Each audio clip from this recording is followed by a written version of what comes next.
본 방송에서 제공하는 투자 정보는 투자 판단에 대한 조언입니다. 방송에서 제공하는 주식의 가치, 가격 상승 및 하락에 대해서는 방송사에서 보장하지 않습니다. 실시간 정보 브리핑입니다. 6월 경상수지가 반도체 수출 호조에 힘입어 122억 6천만 달러 흑자를 기록했습니다. 지난 2017년 9월 이후 6년 9개월 만에 최대 규모 흑자고 1월부터 6월까지 누적 경상수지는 377억 3천만 달러 흑자로 한국은행의 상반기 전망치 279억 달러를 크게 웃돌았습니다. 다음 소식입니다. 삼성전자가 5세대 고대역폭 메모리 HBM3 8단의 엔비디아 품질 검증을 통과했다는 로이터 통신의 보도에 강세를 보입니다. 하지만 삼성전자는 이번 로이터 통신의 보도에 대해 이전 상황과 달라진 게 없으며 보도 내용에 대해 확인해줄 수 없다라며 기사 내용을 사실상 부인했습니다. 세 번째 소식입니다. 셀트리온은 2분기 연결 기준 매출 8,747억 원을 기록했다고 공시했습니다. 셀트리온이 분기 매출 8천억 원을 넘어선 것은 이번이 처음입니다. 마지막 소식입니다. 아모레퍼시픽이 시장 기대치를 밑도는 2분기 실적을 발표하면서 주가가 급락 중입니다. 아모레퍼시픽은 어제 장 마감 후 연결 기준 올해 2분기 영업이익이 42억 원으로 지난해 같은 기간보다 29.5% 감소했고 이번 영업이익은 시장 기대치를 94% 밑돈 수준입니다. 코스알엑스의 실적이 아쉬웠는데 당분간 주가 부진은 이어질 것으로 전망됩니다.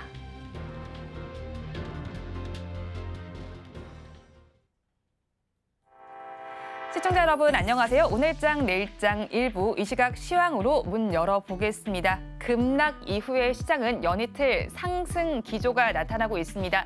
이번에 시장이 이렇게 빠진 데는 바로 엔캐리 트레이드라는 것이 있었습니다. 엔캐리 트레이드가 청산될 때까지 불안감이 좀 나타날 것으로 예상이 되고 있고요. 이에 따른 수급 불안은 이어질 것으로 보입니다. 그런데 오늘은 엔화 가치가 급락을 하게 되면서 시장의 지수도 따라가는 모습이 나타나고 있고요. 우리 시장에서는 제약, 바이오주 내에서 상승 기조가 뚜렷하게 나타나고 있습니다. 코로나19 확진자 수도 늘어나고 있고 금리 인하에 대한 기대감도 더해지고 있는 시장입니다. 자세한 지수 상황은 어떻게 흘러가고 있는지 지금 시간에 지수 상황 분위기 살펴보겠습니다. 자, 오늘 양대 시장은 모두 빨간불을 켜주고 있습니다. 코스피와 코스닥 양대 시장에서는 2%대 강세 흐름이 나타나고 있습니다. 코스피는 2,580선에 거래가 되고 있고요. 코스닥은 752선에 거래 진행되고 있습니다.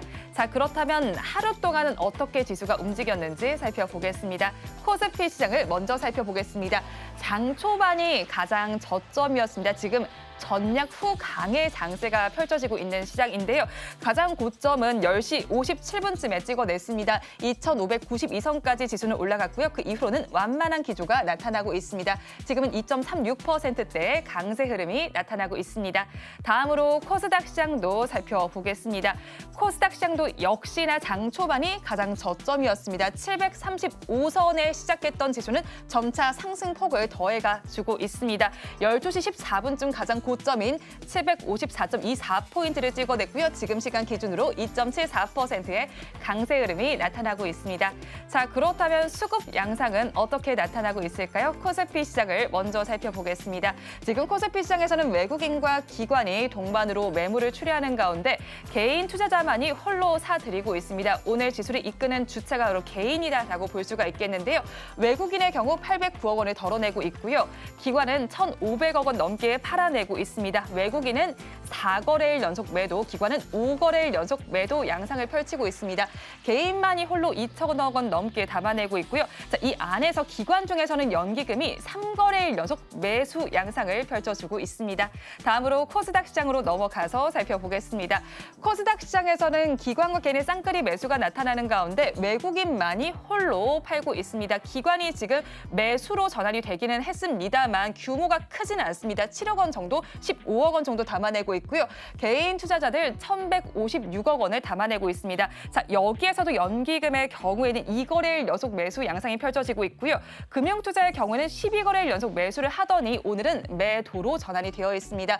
외국인은 하지만 1,000억 원 넘게 팔아내고 있습니다.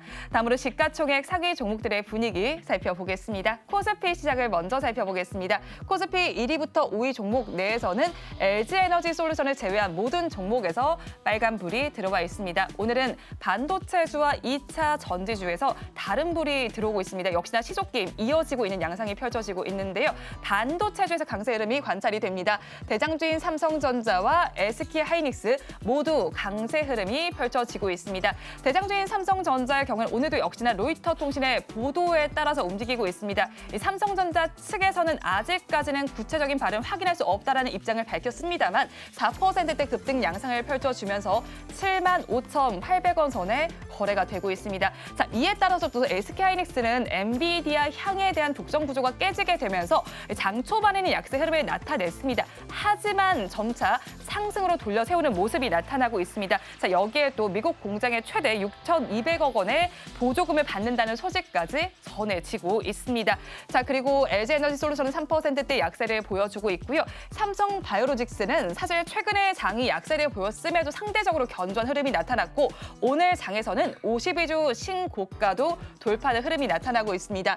3.88%의 강세가 나타나면서 96만 4천 원 선에 거래가 되고 있습니다. 마지막에 위치한 현대차까지 살펴보겠습니다. 단독 보도이기는 하지만 올해 내에 로봇을 양산하겠다라는 입장을 밝혔습니다. 자동차에 더해서 로봇 모멘텀까지 더해질 예정이니까 앞으로의 주가 추이를 살펴보셔야겠습니다. 지금의 주가는 23만 8천 원 선에 거래가 되고 있습니다. 다음으로 6위부터 10위 종목도 살펴보겠습니다. 6위부터 10위 종목 내에서는 혼조 양상이 펼쳐지고 있습니다. 앞서서 살펴봤던 현대차와는 다르게 기아는 파란불을 켜고 있습니다. 1%대 약세 흐름이 나타나고 있고요. 1위부터 5위 종목, 6위부터 10위 종목 내에서 가장 눈에 띄는 종목은 바로 셀트리온입니다. 8%대 급등 양상이 펼쳐지고 있습니다. 실적 이슈가 있었습니다. 지난해 2분기 처음으로 이 8천억 원을 돌파했다라는 소식이 들어오고 있습니다. 이에 따라서 앞으로 합병 이슈도 있고 앞으로의 추이를 조금 더 지켜보셔야 될 것 같은데 8%대 급등 양상이 나타나면서 19만 8,100원 선에 거래가 되고 있고요. 이어서 이제 금융주도 오늘은 강세를 보입니다. KB금융에서는 2.89% 강세가 나타나고 있고요. 포스코홀딩스 2차 전지주의 약세 속에서 1% 가까이 빠지는 움직임이 나타나고 있습니다. 이어서 코스닥 시장의 1위부터 5위 종목의 분위기도 살펴보겠습니다. 1위부터 5위 종목 내에서는 역시나 엇갈리는 흐름이 관찰이 되고 있습니다. 코스닥 시장에서도 2차 전지주의 약세는 두드러지게 나타나고 있습니다. 에코프로비엔과 에코프로 1에서 2%대 약세 흐름이 나타나고 있고요. 반면에 제약 바이오주는 견조하게 움직여줍니다. 알테오젠과 HLB, 삼천당 제약 모두가 강세 흐름을 보여주고 있습니다. 알테오젠의 경우는 키트로다 SC 임상 3상이 다음 달에 종료된다는 소식이 전해지고 있고요. 3%대 강세 보여주면서 28만 7,500원에 거래됩니다. HLB에서도 2%대 강세, 삼천당 제약 역시도 4%대 강세 흐름 보여주고 있습니다. 6위부터 10위 종목으로 넘어가서 짚어보겠습니다. 6위부터 10위 종목 내에서는 엔캠을 제외한 모든 종목에서는 빨간불이 들어와 있습니다. 앞서서 살펴봤던 셀트리온에 이어서 셀트리온 제약 역시도 8%대 강세 흐름이 나타나고 있고요. 리가캠 바이오도 좋습니다. 리가캠 바이오에서는 증권가에서 항암 시장을 개편하게 될 ADC 치료제약 분야의 선도 기업으로 리가캠 바이오를 짚었습니다. 이에 따라서 7%대 급등 양상 펼치면서 89,900원 선에 거래가 되고 있습니다. 클래시스도 10%대 급등, 휴젤 역시도 8%대 급등 양상 펼쳐주고 있습니다. 시장의 지수 앞으로도 계속해서 좋은 기조 유지하기를 바라면서 브리핑은 마무리를 해보도록 하겠고요. 본 방송에서 제공하는 정보는 투자 판단에 대한 조언일 뿐 해당 주식의 가치와 수익률을 보장하지는 않습니다. 서울경제TV와 서울경제신문은 당사의 브랜드입니다. 최근 당사를 사측하는 피해 사례가 늘어나는 만큼 각별히 주의해 주시기 바랍니다. 또 저희 방송은 유튜브를 통해서도 보실 수 있습니다. 유튜브 검색창에 서울경제TV라고 검색하시면 저희 방송과 함께 하실 수 있으니까요. 많이 참여해 주시기 바랍니다. 8월 7일 수요일입니다. 오늘 장내일장 1부 본격적으로 출발합니다.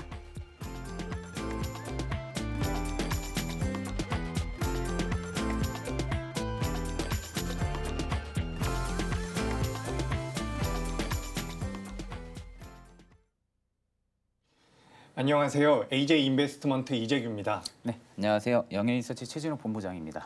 예, 오늘 새벽에 마감된 미증시가 생각보다 좀 뜨뜻미지근하게 반등을 했죠. 네네. 어떻게 보면 전강 후약으로 마감이 됐는데 다행히도 우리나라 증시 같은 경우는 굉장히 견고한 모습을 보여주고 있습니다.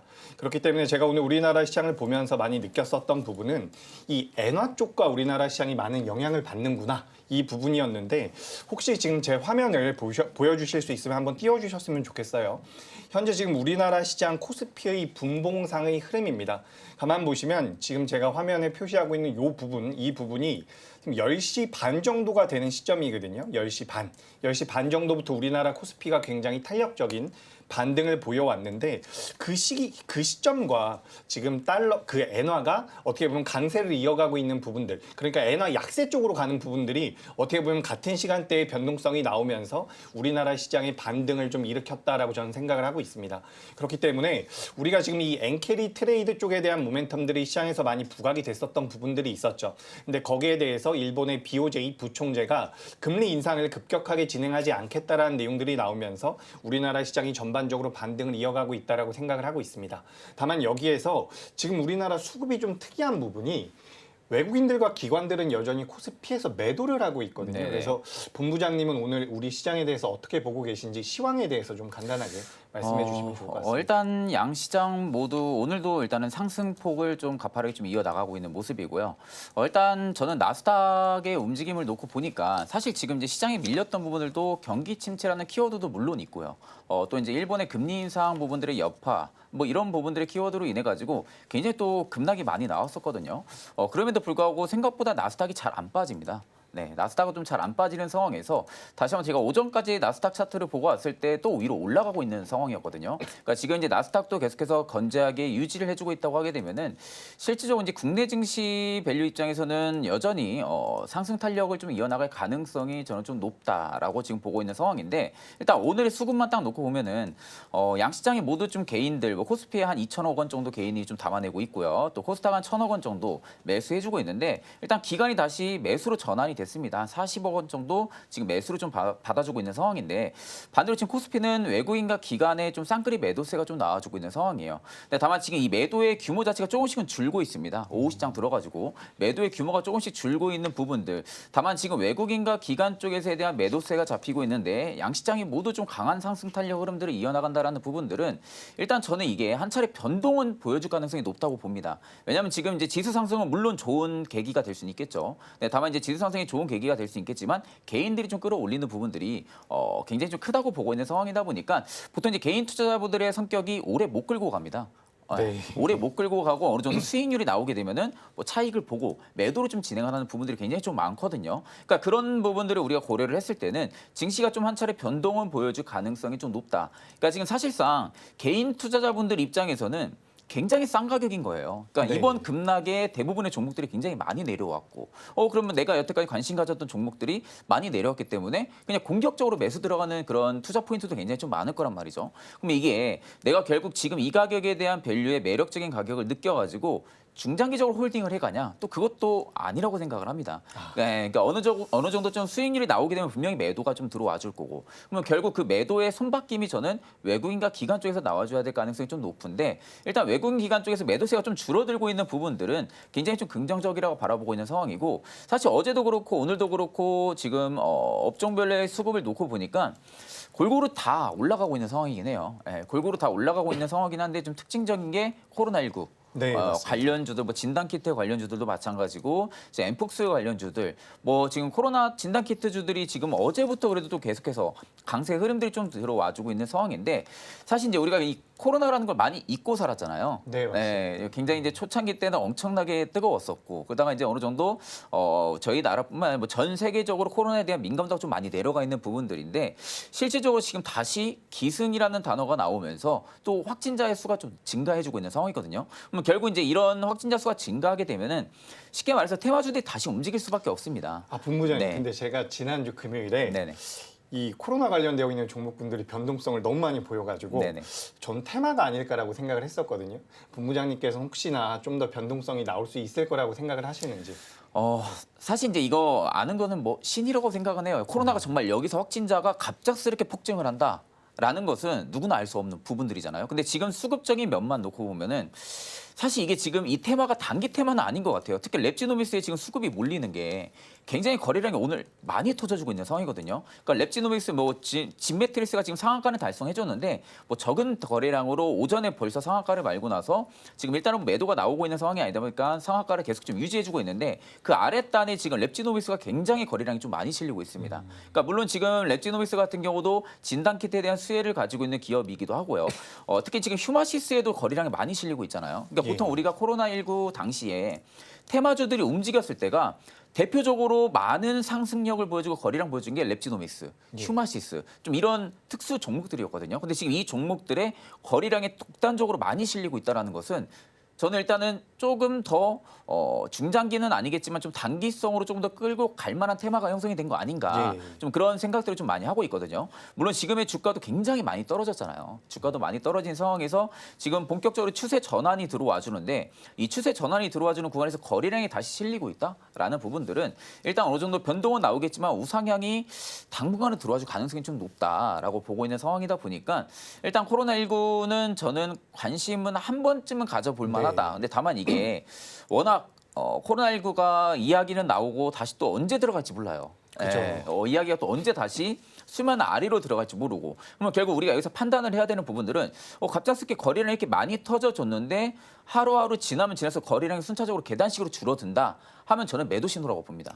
네, 거래량이 좀 줄어들게 되면 매도 신호라고 보고요. 지금처럼 거래량이 뭐 변동성을 많이 보여주면서 어느 정도 폭등이 나온다든지 뭐 중심의 보합권을 유지해준다 하게 되면은 일단 더 갈 가능성이 좀 높다고 보고 있기 때문에 좀 이런 점들을 참고를 해서 좀 매도량이 좀 나가는 모습들이 연출이 되면은 빠르게 좀 수익을 보고 나와야 된다고 보고 있는 상황이고요. 오늘 사실 뭐 상위 종목들을 보면은 대부분 다 바이오예요. 예, 맞습니다. 네, 바이오가 거의 뭐 진을 치고 있는 상황이고 물론 바이오 굉장히 좋을 수밖에 없는 상황이라고 저는 더 생각을 합니다. 이게 어떻게 보면 이게 경기 침체라기보다는 우려감으로 일단 시장이 저는 과도하게 좀 많이 빠졌다고 보는데 이로 인해서 바이오 쪽에서 얻을 수 있을 만한 무기는 금리 인하가 빅스텝으로 빨라질 수 있다는 거.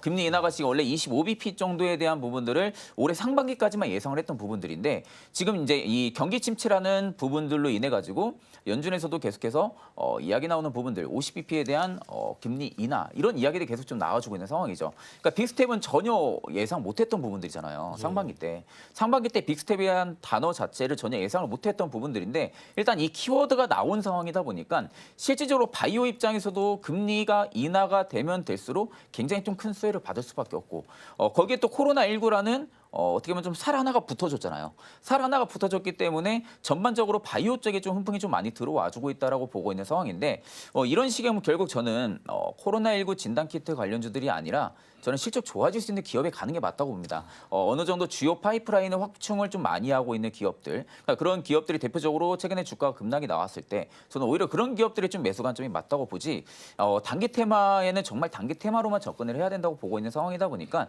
그런 점들을 좀 체크를 하셔야 된다고 보고 있고요.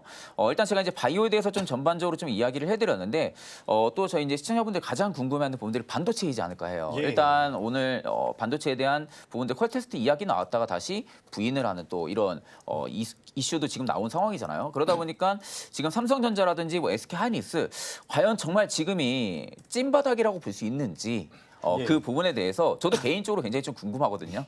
그래서 제가 이제 대표님한테 한번 여쭤보도록 하겠습니다.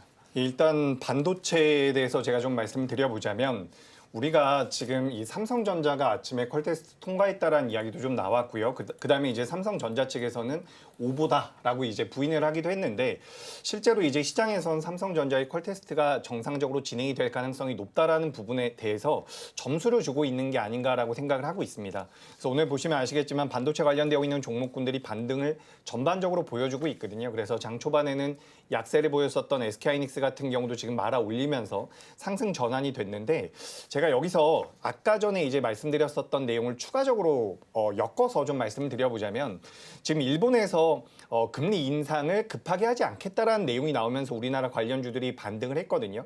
그러니까 엔캐리 쪽에 대한 트레이드 청산 쪽에 대한 부분들이 시장에서 계속해서 부담으로 느끼고 있었던 상황에서 금리 인상을 빠르게 하지 않겠다라는 내용이 나왔고 그로 인해서 우리나라 반도체주들이 주들이 어떻게 보면 강하게 반등을 주고 있다라고 보시면 좋을 것 같은데 지금 제가 화면에다가 SK하이닉스 차트를 좀 띄워놨습니다. 제가 이제 지난주부터 우리나라 시장이 어느 정도 반등을 하게 된다면 현금 확보를 하시는 게 어떻겠습니까? 라고 말씀을 드리면서 SK하이닉스 같은 경우도 이제 19만 원 선까지 올라오게 된다면 저항대를 만날 가능성이 높다라는 말씀을 많이 드렸거든요. 그래서 오늘도 반등을 해주고 있기 때문에 이제 이 반도체 쪽에 대한 기대감이 어느 정도 부각이 될 수는 있다라고 저는 생각을 하고 있는데 오늘 지금 반도체 DY도 많이 올라오고 있고요. 뭐 테크윈 같은 경우도 7% 정도 관련돼서 뭐 YC 같은 경우도 반등이 12% 넘게 나오면서 시장에서 어떻게 보면 다시 한번 반도체 쪽이 움직일 수 있지 않을까. 라는 기대감을 만들어주고는 있습니다. 다만 제가 생각을 했을 때는 지금 다수의 종목군들이 많이 꺾여 있다라는 부분들이 있어요. 그렇기 때문에 우리가 지금 SK하이닉스 차트거든요, 이게. 그러니까 반등이 나온다라고 하더라도 저는 직전 고점을 넘어갈 가능성보다는 어느 정도 올라왔을 때는 대응을 좀 하시는 게 여전히 어떨까라는 말씀을 드리고 싶고 방금 전까지 이제 최진욱 본부장님께서 바이오 쪽에 대해서 말씀을 해주셨는데 오늘 이제 우리나라 시장에서 많이 올라온 종목들을 전반적으로 보면 반도체 종목군들도 많이 반등을 주고 있지만 주가가 많이 올라온 종목군들을 순위로 매겨보자면 바이오 종목군들은 이제 반도체들보다 훨씬 더 많이 올라오는 모습들을 볼 수가 있습니다. 이 역시도 금리 인하 쪽에 대한 모멘텀이 붙어서 갈 가능성이 높다라고 보고 있는 부분이라서 우리가 지금 이번 주 어제와 오늘 같은 경우는 반도체라든지 IT 장비주들까지도 전반적인 반등을 보여주고 있지만 이게 제가 개인적으로 생각을 해봤을 때는 추세로 완벽하게 돌려 세우기에는 좀 무리가 있지 않을까 저는 그렇게 생각을 하고 있기 때문에 오히려 바이오라든지 앞으로 좀 움직일 수 있는 종목군들 오늘 뭐 엔터 관련주들 같은 경우도 오랜만에 저점대에서 반등이 나오고 있거든요. 그러니까 그동안 많이 오르지 못했었던 종목군들에 대한 관심이 어떨까라는 말씀을 드리고 싶고요. 그래서 저는 오늘은 전 업종이 고르게 회복을 하고 있는데 이게 연속성을 이어갈 수 있을까라고 제가 이런 고민이 좀 됐는데 제 생각에는 반도체 쪽 같은 경우는 여기서 추가 반등을 하기보다는 옆으로 좀 누워줄 가능성이 높지 않을까. 그리고 이제 하반기 때는 상반기 때 강세를 보이지 못했었던 종목군들로 자금이 좀 유입되지 않을까라고 저는 생각을 하고 있습니다. 그렇기 때문에 반도체 쪽 같은 경우는 일단 추가 반등은 나오겠지만 많이 올라갈 가능성이 저는 낮다라고 생각을 하고 있는 부분이고요. 바이오라든지 그동안 시장에서 부각이 되지 못했었던 뭐 엔터라든지 게임이라든지 이런 종목군들을 좀 보시는 게 어떻게 보면 남겨져 있는 8월달과 9월달 우리 시장에 대한 모멘텀들을 좀 만들어갈 수 있지 않을까 저는 그렇게 좀 생각을 하고 있습니다. 예, 그리고 이제 여기까지 이야기를 좀 나눠봤는데 전반적으로 현재 시장 상황에 대해서 우리가 이야기를 나눠봤고요. 지금부터 이제 장은혜 캐스터가 진행을 하고 있는 그 은혜로운 섹터에 대해서 한번 브리핑 듣고서 저희가 준비해온 공략주에 대해서도 이야기 나눠보도록 하겠습니다.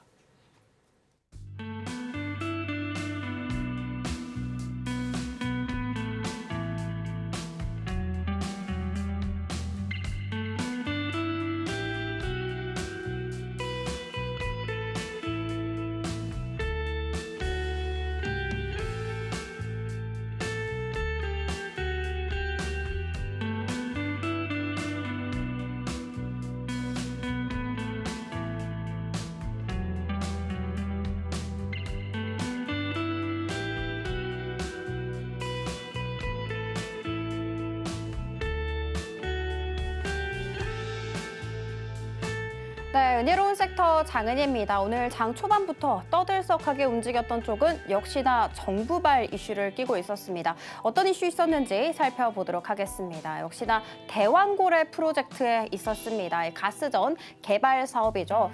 정부가 지난달에 외국계 기업과 물리 검증 계약을 체결했다라고 이야기를 했는데 그 기업이 어떤 기업인지 그리고 계약금을 얼마를 줬는지 정확하게 말을 할 수는 없다라고 일축을 하는 모습이었습니다. 자, 그렇다면 우리는 물리 검증이 뭔지 살펴보도록 할게요. 일단 탐사 시추 단계 전 단계가 바로 물리 검증 단계다라고 생각을 해주시면 되는데요. 여러 가지 측정 장비를 잘 활용을 해서 암석의 성질을 조사를 하고 그리고 석유 함유량까지 조사를 하는 것이 바로 물리 검증 단계다라고 생각을 해주시면 됩니다. 탐사 자원량 추정치는 정부에서 이렇게 내다보고 있습니다. 최소 35억에서 최대 140 140억 배럴에 이를 것이다라고 내다보고 있는데요. 사실 탐사 자원량이라는 것은 우리가 실제로 회수할 수 있는 자원량을 의미를 하거든요. 그런데 크게 세 가지로 분리를 할 수 있습니다. 최소와 최대, 그리고 마지막으로 최적, 이렇게 세 가지로 나뉘거든요. 그러니까 그 말은즉슨 최소에 있어서는 35억 배럴이 발견이 될 것인데, 그리고 그 이상일 확률을 무려 90%까지 내다보고 있습니다.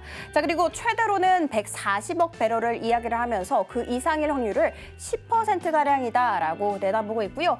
마지막으로 최적 74억 배럴을 가리키고 있었는데, 그 이상일 확률을 대략 한 50% 정도일 것이다라고 정부는 밝힌 바가 있었습니다.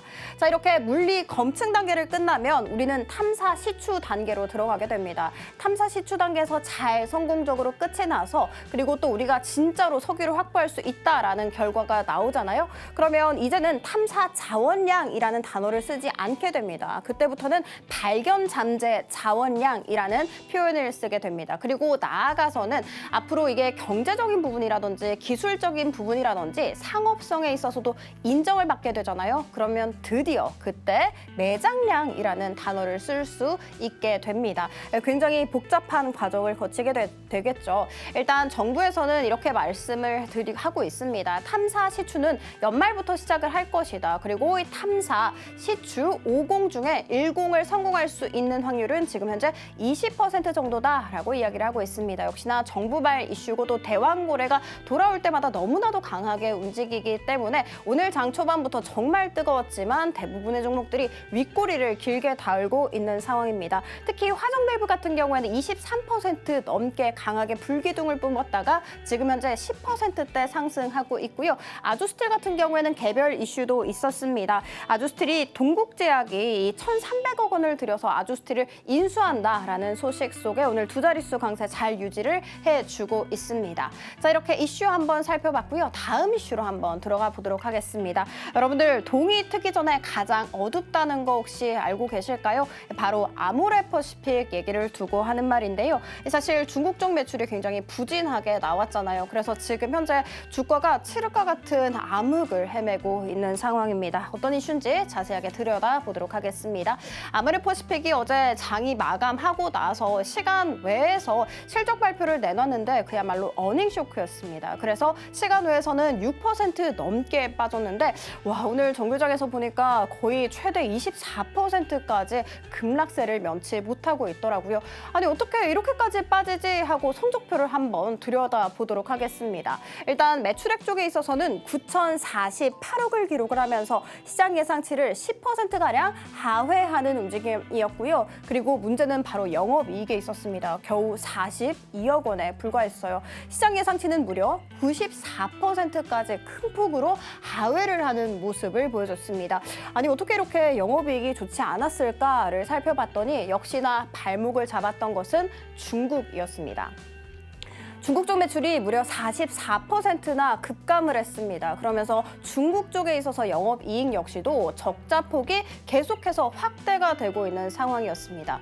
그러면 컨콜에서 이런 걸 물었겠죠. 그러면 중국 쪽 앞으로 어떻게 될 거예요? 라고 물었더니 3분기까지 이렇게 적자 확대는 계속해서 이어질 수 있다라고 이야기를 했습니다. 그렇지만 또 긍정적인 부분도 우리가 살펴봐야겠죠. 서구권에 있었습니다. 서구권 매출은 무려 83%가량 큰 폭으로 뛰어 올랐고요. 조금 더 디테일하게 살펴봤을 때는 미국 쪽에서 65%가량 급증, 그리고 유럽 및 중동 쪽에 있어서는 보이시는 것처럼 182%까지 그야말로 폭증을 하는 모습이었습니다. 그래서 기업 전체 매출에 있어서 이렇게 미국과 유럽, 중동이 차지하고 있는 매출 비중이 지금 현재 17.6%까지 강하게 급증을 했다라는 것도 참고를 해주시면 좋을 것 같습니다. 이런 좋은 소식이 있었음에도 불구하고 주가가 급락세를 면치 못하는 이유는 증권가들에 있었습니다. 증권가들에서 지금 현재 목표가를 줄줄이 줄하향을 시키고 있는데요. 최저 TP가 지금 보이시는 것처럼 19만 원밖에 되지 않습니다. 실적 발표를 내놓기 전에 최고 TP가 24만 원 가량이었다는 것은 참고해 주시면 좋을 것 같습니다. 자, 이런 상황 속에서 국내 관련 종목들, 특히 아모레 그룹주가 급락세를 면치 못하고 있는데요. 아모레퍼시픽을 포함해서 아모레퍼시픽 우 그리고 아모레G까지 모두 다 두 자릿수 약세를 면치 못하고 있습니다. 그래도 다행인 쪽은 화장품 전반적으로 끌어내리지는 않는다라는 것입니다. 실리콘투와 잉그루드랩 모두 다 강세를 보여주고 있습니다. 자, 이 같은 상황 속에서 우리 국내 테마 탑3는 어떻게 움직이고 있을까요? 국내 테마 탑3 살펴보도록 하겠습니다.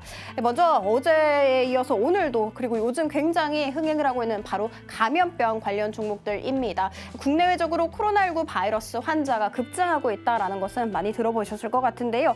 특히 파리 올림픽 선수들에 있어서 최소한 40명가량이 코로나19 바이러스에 감염됐다라는 소식이 전해졌습니다. 실제 조금 더 디테일하게 들여다보면은 2배에서 대략 한 20배까지 실제 감염자가 더 많을 수 있다라는 코멘트도 덧붙여졌습니다. 이런 상황 속에서 액세스바이오를 포함해서 진매트릭스 모두 다 상한가에 안착하는 기업을 토해냈습니다. 자, 그리고 다음으로 살펴볼 것은 바로 제약바이오에 있었습니다. 금리 인하 수혜주다라고 오늘 하나증권 쪽에서 굉장히 긍정적인 보고서를 냈더라고요. 이뿐만이 아니라 이번 달 안에 렉나자가 FDA 승인 여부가 결정이 될 예정이거든요. 그런데 이것을 계기로 해서 신약 개발 기대감까지 함께 더 모아질 수 있다. 그렇기 때문에 제약바이오를 주목해야 한다라는 이야기였습니다. 이런 소식 속에 피플바이오 같은 경우에는 상한가 안착하는 기업을 토해냈고요. 셀트리온 요즘 굉장히 주가가 좋지 않았습니다. 그런데 오늘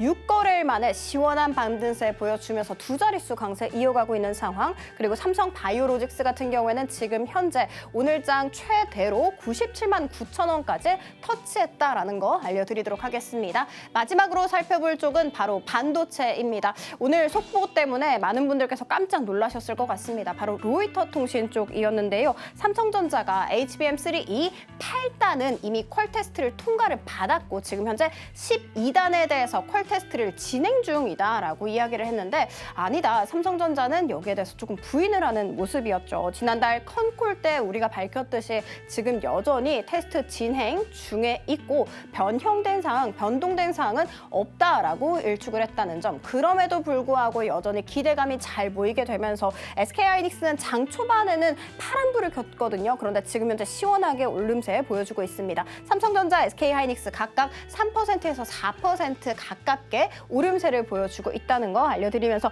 리노공업 역시도 오늘 시원한 강세 보여주면서 코스닥 시장을 잘 견인을 해주고 있습니다. 이렇게 국내 테마 탑3 살펴봤고요. 은혜로운 섹터 장은이었습니다. 네, 방금 이제 전반적으로 브리핑을 좀 들어봤는데 이슈가 두 가지가 있었어요. 네네. 대왕고래 프로젝트와 그리고 아모레퍼시픽. 본부장님께서 어떤 거에 좀 더 관심이 가시는지. 일단 가장 궁금해하는 부분들이 아모레퍼시픽이지 않을까 좀 생각이 많이 들거든요.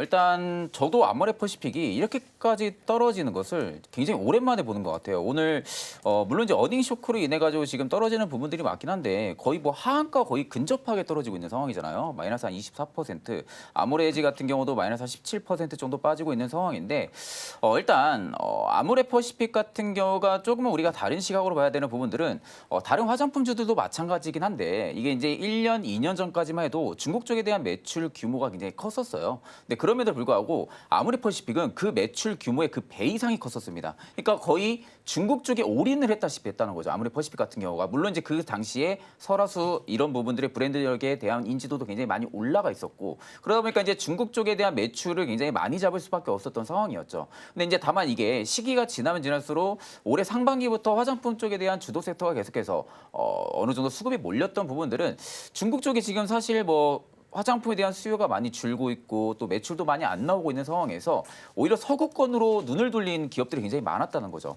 특히 이제 중소형 단, 브랜드 단에서 굉장히 눈길을 많이 돌렸었습니다. 근데 그 당시에 이제 아모레퍼시픽 같은 경우도 마찬가지로 그렇다고 서구권에 대한 뭐 공략을 안 하는 건 아니에요. 공략을 안 하는 건 아니지만 워낙 중국 쪽에 대한 뭐 매출 규모라든지 인지도 부분들을 다른 중소형 브랜드사 대비해서는 굉장히 많이 가지고 있는 상황이다 보니까 실제적으로 이제 중국 쪽에 대한 매출이 줄게 되면은 결국 이제 아모레퍼시픽 같은 경우 직격탄을 맞을 수밖에 없는 거죠. 왜냐하면 투자자들이 그만큼 아모레퍼시픽 쪽에 대한 많은 기대를 2분기 때 했던 것도 결국에는 중화권에 대한 매출이 일정 부분은 회복을 해줄 것이다.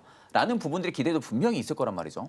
근데 그 기대와는 다르게 일단은 매출이 좀 어닝 쇼크가 나왔던 부분들. 근데 이게 또 콩쿨에서 이야기 나왔던 부분들이 3분기까지도 중화권은 적자가 될 거다라는 이야기가 덧붙였잖아요. 그러면 결국 지금 상황에서 아모레퍼시픽이 주가가 급락이 나올 수 있는 좀 타당한 근거는 좀 형성이 된 겁니다. 근데 다만 이제 우리가 여기서 이제 긍정적인 것을 좀 찾아야 되는데 긍정적인 걸 찾게 되면은 일단은 코스알맥스가 편입이 되면서 일단 매출 인식이 반영이 되기 시작을 했다라는 거죠.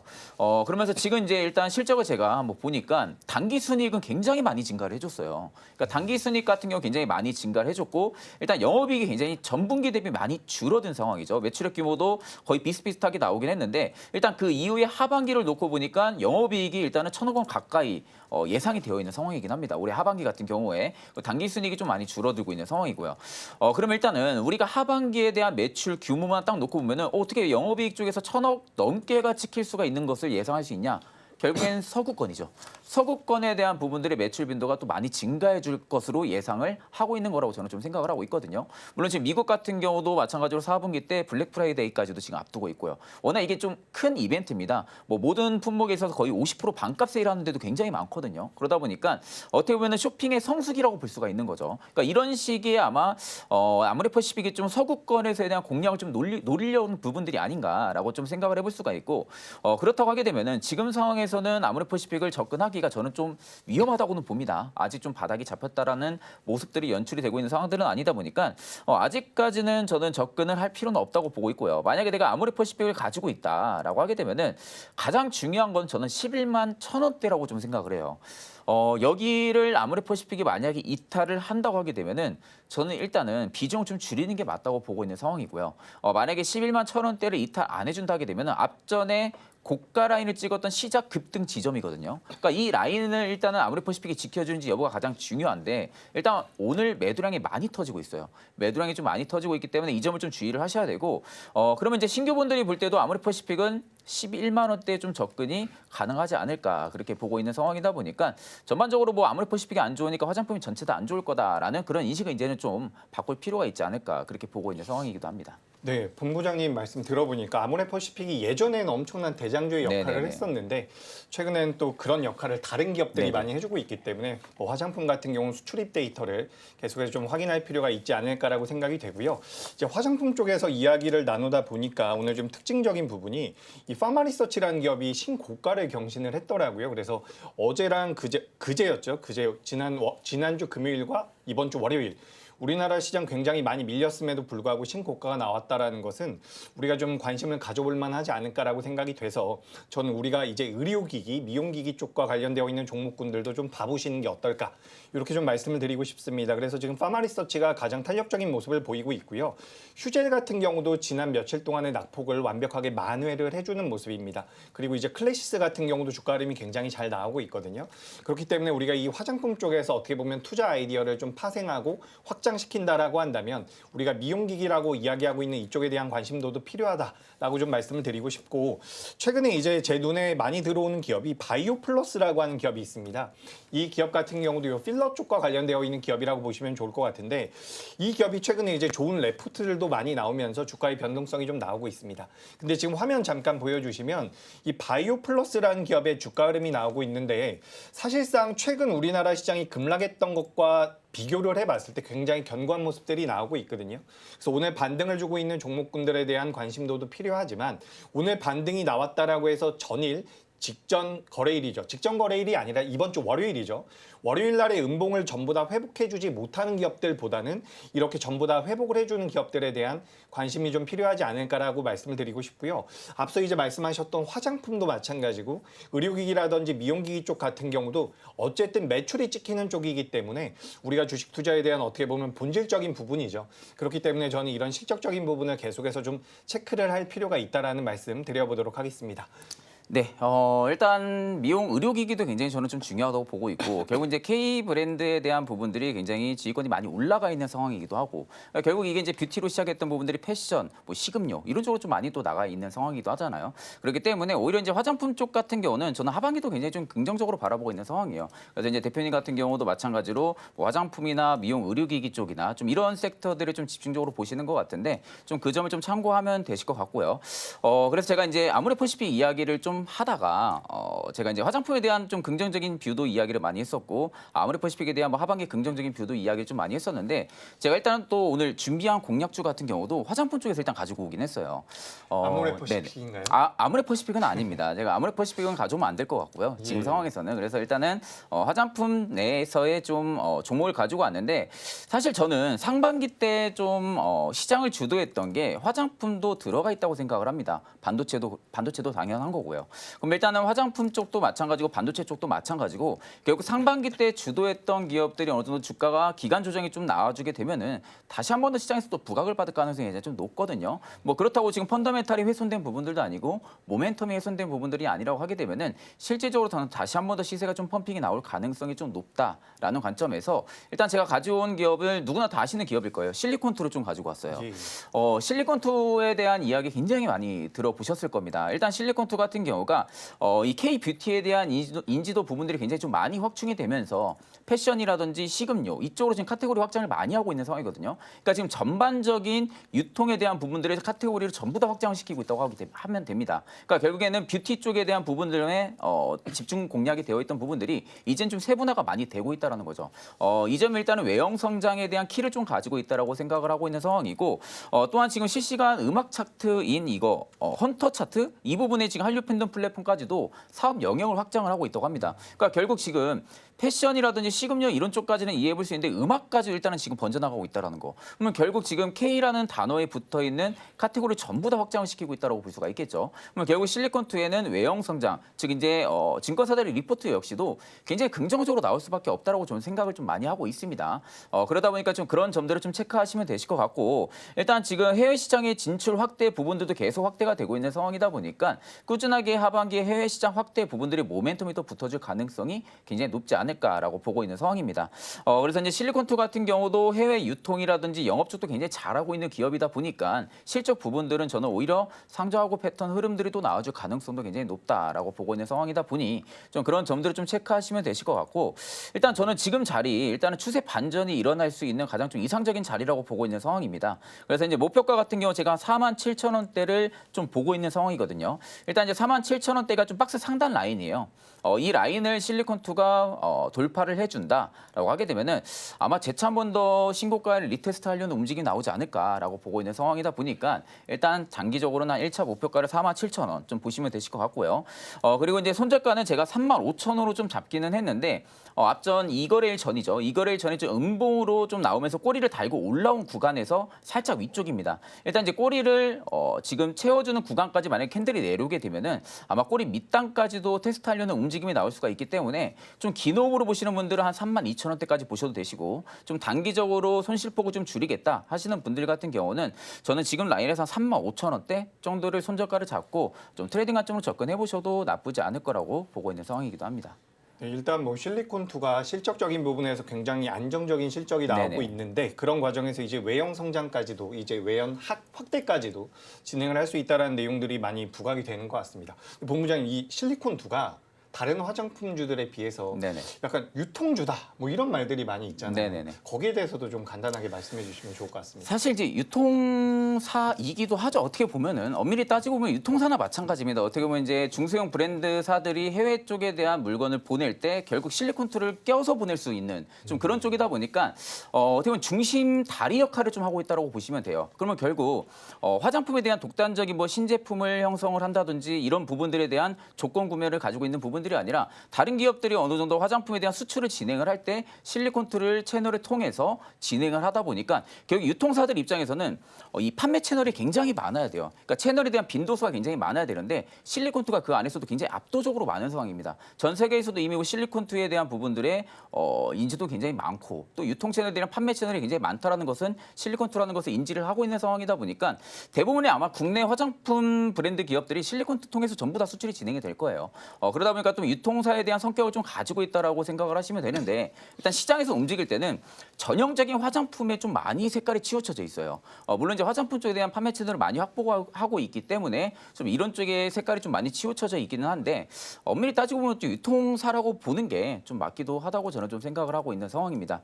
그래서 저는 이제 전반적으로 뭐 화장품 굉장히 좀 긍정적으로 바라보고 있는 상황이고 사실 이제 오늘 시장에서 보니까 2차 전지 쪽이 좀 약세예요. 네, 2차 전지 쪽이 좀 약세예요. 뭐 물론 최근에 또 이슈가 나왔잖아요. 전기차 화재 이슈. 그렇습니다. 네, 전기차 화재 이슈까지 나오면서 2차 전지 뭐 좋아질 수 있는 모멘텀은 안 나오고 어떻게 보면은 계속 내려갈 수밖에 없는 모멘텀들이 계속 형성이 되다 보니까 이게 2차 전지 정말 진짜 끝인가라는 생각도 들 수 있을 것 같아요. 왜냐하면 최근 들어서 방송에서도 이야기 많이 들었던 거 2차 전지 바닥이다. 바닥론이다. 네. 지금이라도 매수해야 된다. 물론 저도 지금 자리 굉장히 좋다고는 하는데 이게 자꾸 이제 계속 악재가 순환매가 되다 보니까 이걸 조금 더 기다렸다가 사야 되는지 좀 그런 생각들도 많이 들고 있는데 대표님 같은 경우는 2차 전지 좀 어떻게 보시는지 해서 예, 오늘도 만약에 2차 전지가 좀 올라왔다라고 한다면 저는 굉장히 좋았을 것 같은데 그래도 조금 애매함이 있긴 합니다. 오늘 밀리니까. 근데 오늘 밀리는 것은 어쨌든 이 수급이 한쪽으로 쏠려가면서 반도체 쪽으로 많이 들어가는 게 아닐까라고 생각을 하고 있어요. 그래서 제가 방송 초기에도 반도체가 많이 올라오곤 있지만 사실 제약 바이오가 더 많이 올라오고 있습니다라는 말씀을 드렸거든요. 근데 여기서 차이점이 뭐냐면 우리나라 전체 시장에서 반도체가 차지하고 있는 시가총액 자체가 굉장히 커요. 그렇기 때문에 상승률이 상대적으로 적은 부분이 어떻게 보면 맞는 거고 네. 그런 관점에서 본다라고 한다면 오늘 2차 전지 쪽으로 들어갈 만한 자금의 여력은 제한적이지 않을까라고 생각을 하고 있습니다. 다만 지금 시장의 흐름을 살펴본다라고 한다면 결국에는 미국에서 9월 달에 금리 인하를 한다라는 이야기들이 나오고 있죠. 그래서 그런 내용들을 우리가 중점적으로 생각을 해봤을 때 금리 인하에 대한 수혜를 받을 수 있는 종목군들이 변동성을 잘 보이고 있다라고 저는 생각을 하고 있습니다. 그러니까 저는 여전히 저도 이제 7월 초중순까지만 하더라도 반도체가 굉장히 좋을 것입니다라는 말씀을 많이 드렸는데 만약에 금리 인하가 진행이 된다라고 한다면 과연 반도체 쪽이 작년부터 올해 상반기까지 보여줬었던 그런 퍼포먼스를 보일 수 있을까? 여기에 대해서는 저는 약간의 의구심이 들거든요. 그렇다라고 한다면 하반기 때 우리가 어떤 종목군들을 봐야 되고 어떤 업종이 강세를 보일 수 있을까? 여기에 대한 고민이 필요한데 제가 봤을 때 일단 제약 바이오는 가장 좋을 가능성이 높다라고 보고 있습니다.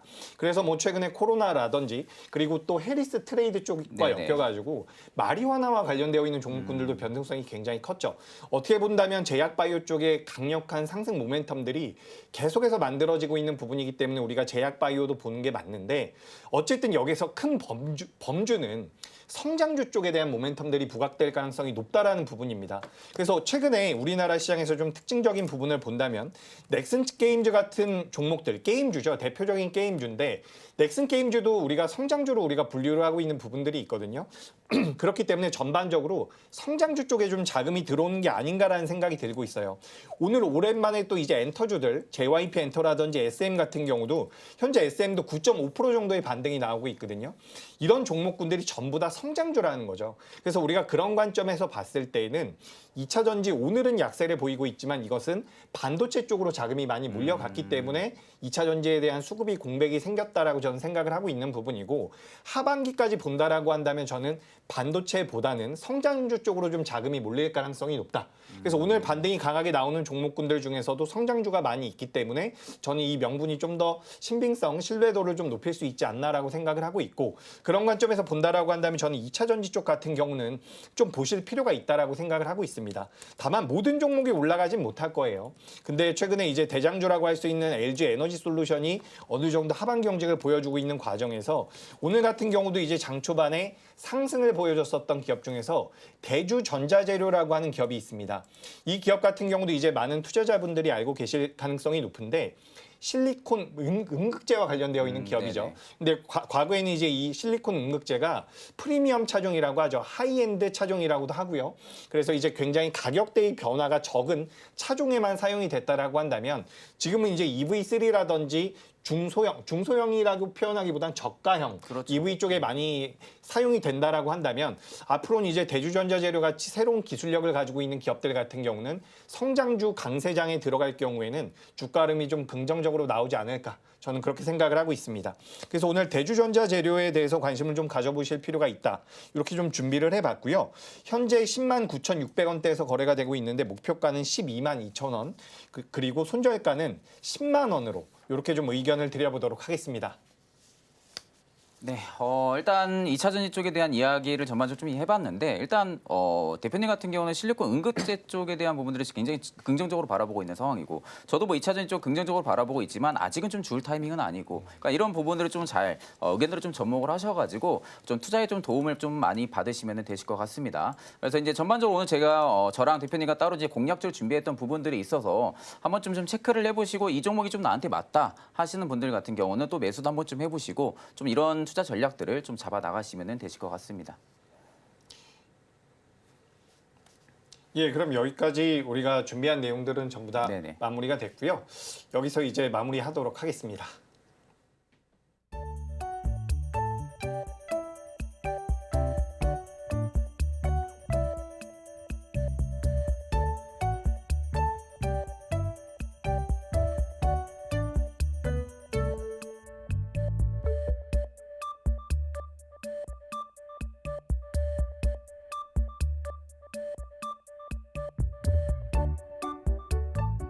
오늘장 내일장 1부에서 준비한 순서는 여기까지입니다. 저희는 잠시 후 2부로 돌아오겠습니다.